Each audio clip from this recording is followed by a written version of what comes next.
Oke, masukkan sesuatu di oven gitu ya.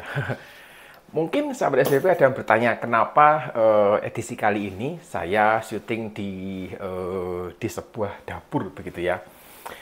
Ya karena memang ada hubungannya begitu dengan urusan dapur. Siswa di Finlandia itu belajar juga yang namanya keterampilan mengelola rumah gitu ya. Jadi ya hidup di negara ini yang tanpa asisten rumah tangga gitu ya. Jadi agak berbeda gitu ya.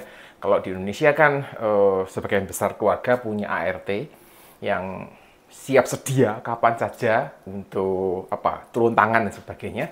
Tetapi di Finlandia itu jasa ART sangat mahal sehingga tugas-tugas di rumah tangga ini dikerjakan bersama-sama di dalam satu anggota keluarga.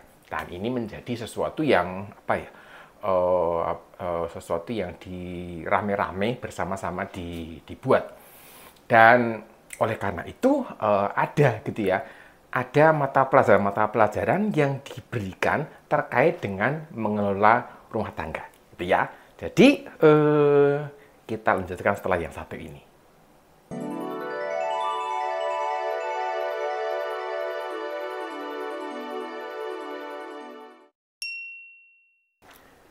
Situasi kehidupan di Finlandia itu memang seperti negara-negara yang dianggap maju lainnya adalah negara yang menerapkan biaya jasa itu cukup tinggi sehingga ya seperti jasa membersihkan rumah ada jasa cuci baju ada gitu ya, bahkan membersihkan halaman, membersihkan salju itu juga ada.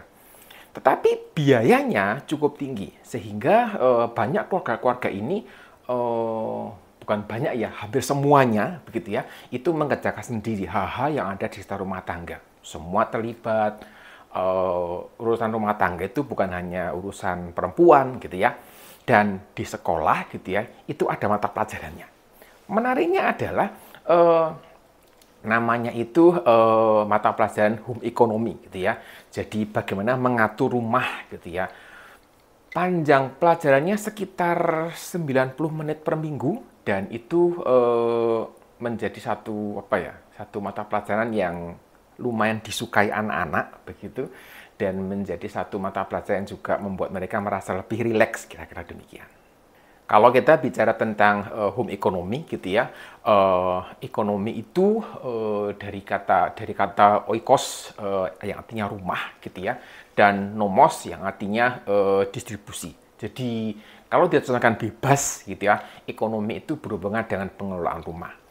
Tapi jangan tanya saya gitu ya, kenapa mata pelajaran ini kok ada home economy gitu, kok ada home-nya lagi, kok double-double, saya nggak tahu. Ketika pertama kali saya mendapati ada mata pelajaran yang namanya home economy ini, saya tidak menyangka bahwa mata pelajarannya itu isinya mirip gitu ya, mirip dengan mata pelajaran PKK yang saya peroleh ketika saya ada di SD dan SMP.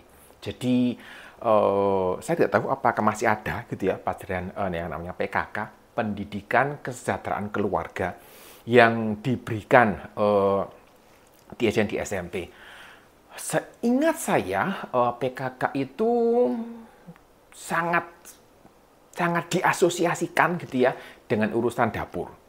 Dan ini menjadi satu mata pelajaran yang menurut saya gitu ya tidak terlalu disukai oleh siswa karena ya situasinya di Indonesia itu rata-rata menggunakan asisten rumah tangga yang tadi saya sampaikan siap sedia kapan saja gitu ya untuk turun tangan, menolong, bahkan menyelesaikan semua urusan-urusan rumah tangga.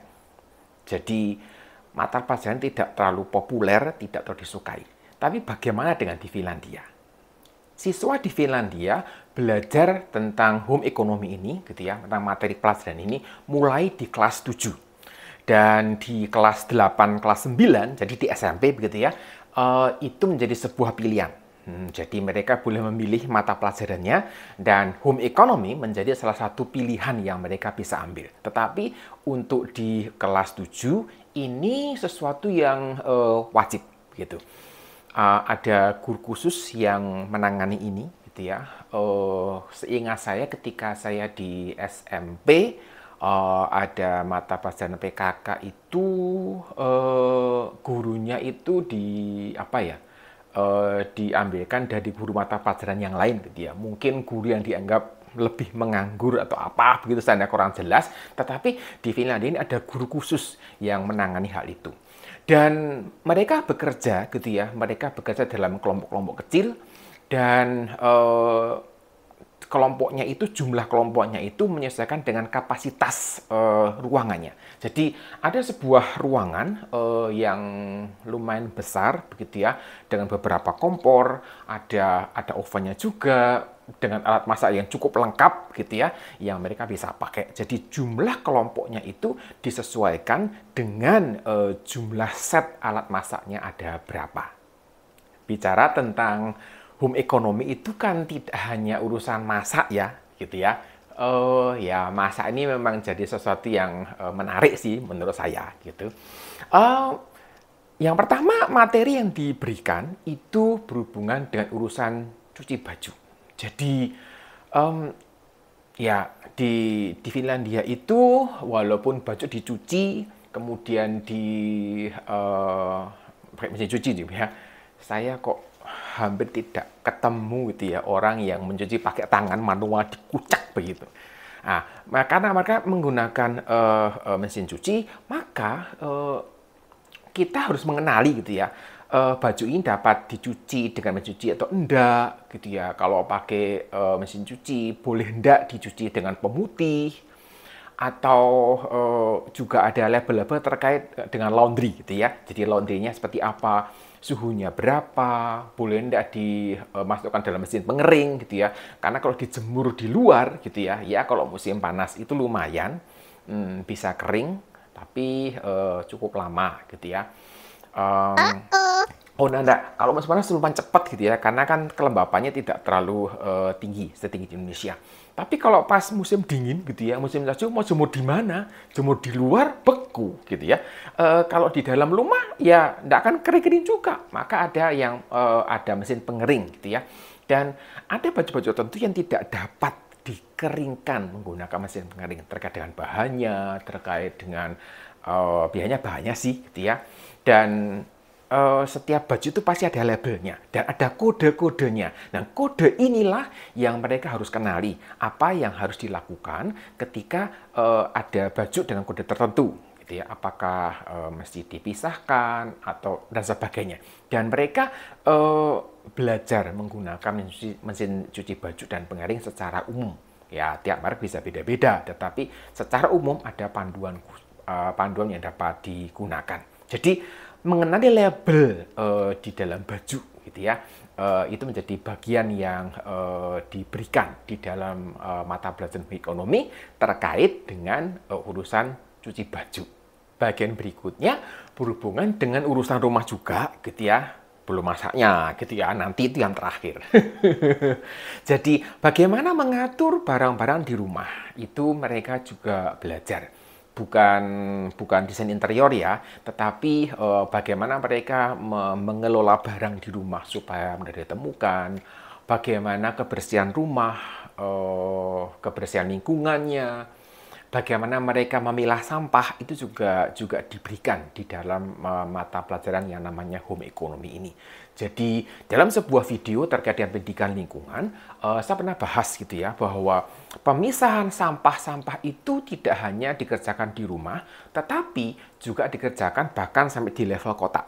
Jadi ketika sampah itu diambil dari rumah tangga, di TPA-nya, di pembuangan akhirnya itu sudah dibagi-bagi juga. Jadi tidak dipilah di rumah, nanti TPA-nya campur, enggak begitu gitu ya. Dan memilah di rumah ini sudah juga diberikan mereka sejak SD, tetapi lebih ditekankan lagi ketika mereka ada di satu pelajaran yang namanya home economy tadi. Nah, sekarang urusan masaknya gitu ya. Ini menempati porsi yang terbesar, jadi mungkin kira-kira 75% begitu ya dari total mata pelajaran ekonomi ini berhubungan dengan yang namanya memasak. Jadi sekolah itu punya ruang home ekonomi secara khusus dalam bahasa bahasa sehari-hari begitu ya. Ini ibarat seperti sebuah dapur umum, dapur yang cukup besar dengan alat masak yang cukup lengkap. Jadi ada oven lengkap dengan kompor lengkap dengan ovennya, ada kulkas di situ, ya wajan, panci, apa sortir atau apa, komplit semuanya ada, dan ada set-set yang sudah dibagi-bagi. Kemudian prosesnya itu adalah anak itu tidak pernah datang membawa bahan masak karena semua bahan disediakan oleh sekolah. Jadi guru home ekonomi ini yang akan belanja keperluan terkait dengan mata pelajaran atau materi yang akan diberikan kepada siswa di dalam kelasnya. Jadi saya sampaikan dibagi di dalam kelompok-kelompok kecil gitu ya, sehingga mereka bekerja dalam kelompok. Terus kalau masak gitu ya, apakah hanya melulu langsung masak? Ternyata tidak gitu ya. Mereka belajar gitu ya, bagaimana tentang bahan-bahan makanan, apa itu karbohidrat, bagaimana memilah ini protein seperti apa, bagaimana dengan nutrisinya gitu ya. Mereka juga diajar untuk mengenal bahan makanan lokal gitu ya. Kalau di Indonesia itu seperti ini. Mengenal singkong gitu ya. Singkong ini bahan makanan lokal yang cukup populer, ketela seperti itu. Dan di sini mereka belajar gitu ya, belajar mengenal bahan makanan lokal yang digunakan. Ada semacam wortel tapi warnanya kuning muda gitu ya. Saya nggak tahu namanya apa gitu ya, karena memang kita tidak ada di Indonesia. Kemudian ada juga semacam umbi-umbian gitu ya, rasanya cukup manis gitu ya. Tetapi bukan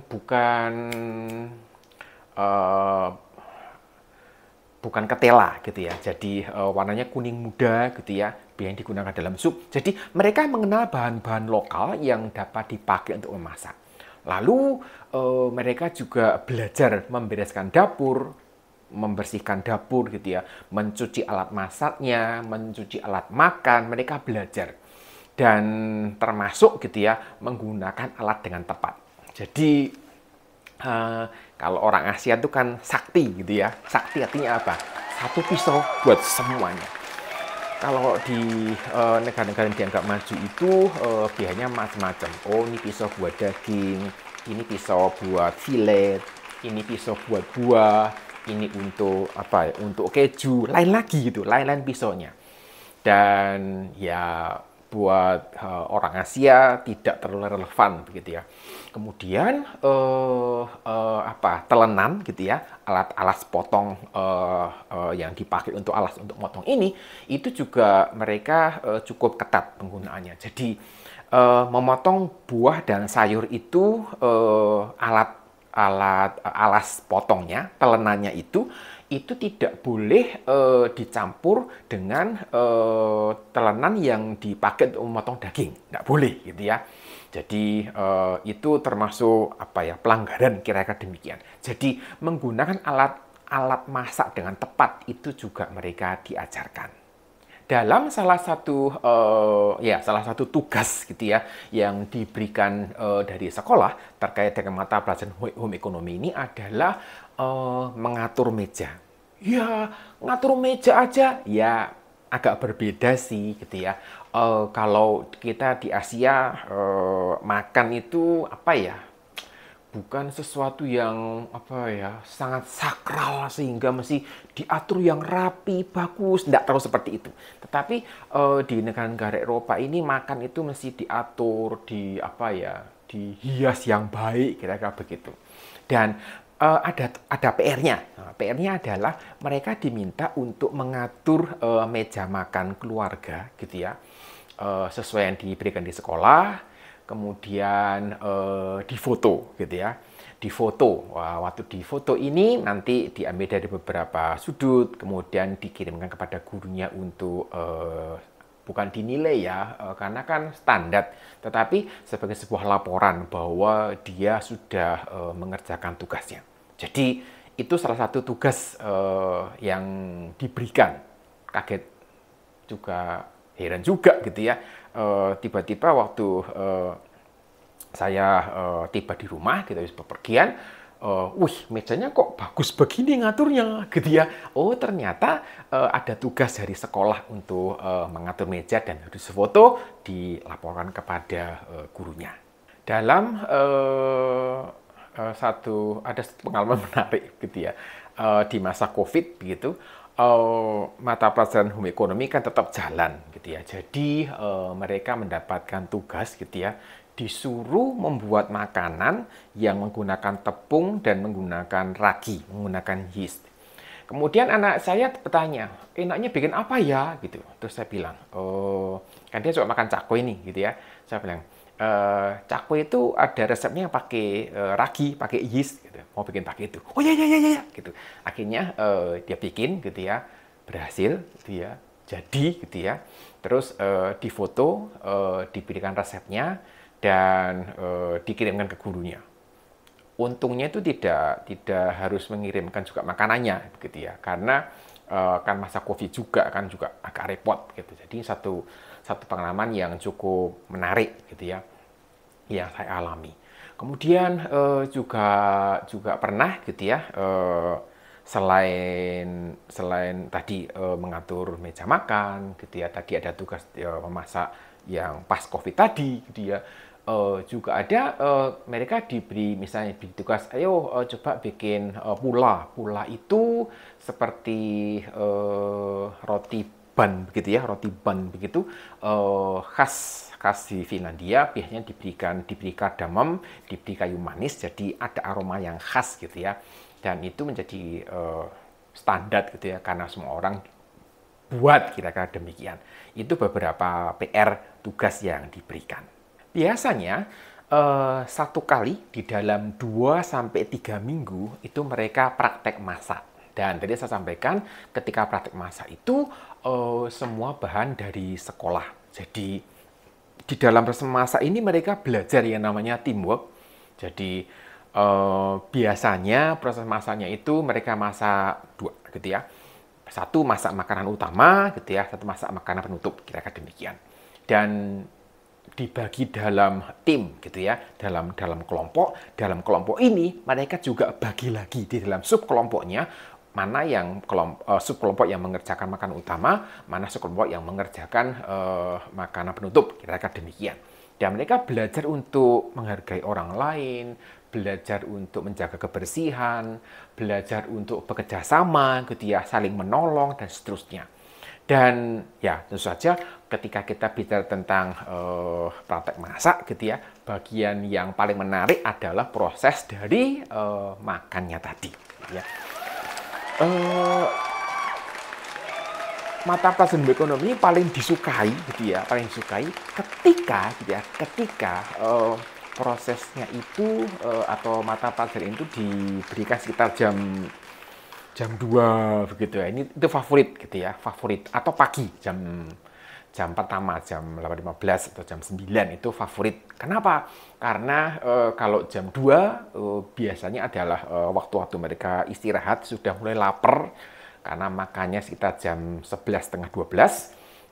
Kalau pagi, gitu ya, biasanya ada yang nggak makan, gitu ya, nanti makannya waktu di home economy aja, kira-kira demikian. Di akhir, gitu ya, akhir mata pelajaran, bukan di akhir menjelang akhir tahun ajaran, ada ujian memasak. Nah, ujian memasak ini sendiri-sendiri, gitu ya. Jadi satu orang memasak satu makanan pembuka, satu makanan utama, satu makanan penutupnya. Kemudian caranya itu mereka berpasangan. Jadi A sama B, begitu ya. Si A masak dulu, nanti B yang menilai, gitu ya. B itu menilai mulai dari persiapannya, rasanya, gitu ya, kebersihannya, higienitasnya, kira-kira begitu, gitu ya.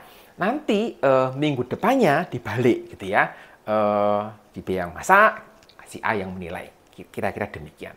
Dan ini menjadi satu hal di mana mereka juga belajar bertanggung jawab untuk menilai dengan sungguh-sungguh gitu ya. Dan mereka juga, ya mereka pesan gitu ya, nanti saya masak ini, saya bikin ini, saya bikin ini. Dan sekali lagi, semua bahannya disediakan oleh sekolah. Jadi anak-anak ini datang orang aja gitu. Karena semua bahan disediakan dari sekolah. Anak saya punya pengalaman di kelas ekonomi ini yang menarik gitu ya. Menariknya adalah di masa COVID gitu ya. Itu mereka sempat mengikuti lomba memasak yang dinilai menggunakan video. Videonya 10 menit ingat saya. Jadi unik sih gitu ya. Lomba masak kok nilainya pakai video. Jadi mereka itu diminta untuk men-set up sebuah pesta dan mereka diminta juga menyiapkan makanannya. Kemudian nanti mengundang ya guru di sekolah dan teman-temannya untuk datang, kemudian di-syuting sebagainya, silakan diedit dan disiapkan dan dikirimkan ke penyelenggara lombanya, akan dievaluasi dan seterusnya. Rupanya tim anak saya ini menang, begitu ya, menang. Kemudian kompetisi nasional sih cukup menarik begitu. Dan sebagai hadiahnya mereka tidak mendapatkan uang gitu ya, tapi mereka dibawa ke Helsinki untuk melihat beberapa pabrik besar makanan, bagaimana restoran besar dikelola. Mereka juga diberikan kenang-kenangkan sebuah pisau gitu ya. Pisau pisau orang bilang chef knife begitu. Dan ini menjadi pengalaman yang menarik sekali buat dia karena bukan hadiahnya, tetapi pengalaman berinteraksi dengan teman-temannya, pengalaman untuk melihat bagaimana restoran dan catering besar ini dan juga hotel yang chain-nya besar ini, mereka mengelola makanan, bagaimana sekolah masak itu, dan seterusnya. Ini menjadi sesuatu yang sangat menarik gitu ya. Jadi, ya home economy ini sebenarnya mirip gitu ya dengan yang namanya tadi pendidikan kesejahteraan keluarga yang ada di Indonesia, PKK. Saya melihat bahwa ya karena situasinya sih gitu ya, jadi mereka mendapatkan motivasi seperti ini. Siapa tahu mungkin ke depan kita tidak lagi membutuhkan ART karena biaya jasa cukup tinggi. Jadi ini juga menjadi sebuah masukan gitu ya, supaya anak-anak ini juga belajar untuk mengerjakan hal-hal di dalam rumah tangga. Saya kira itu yang saya sampaikan pada hari ini. Sampai jumpa.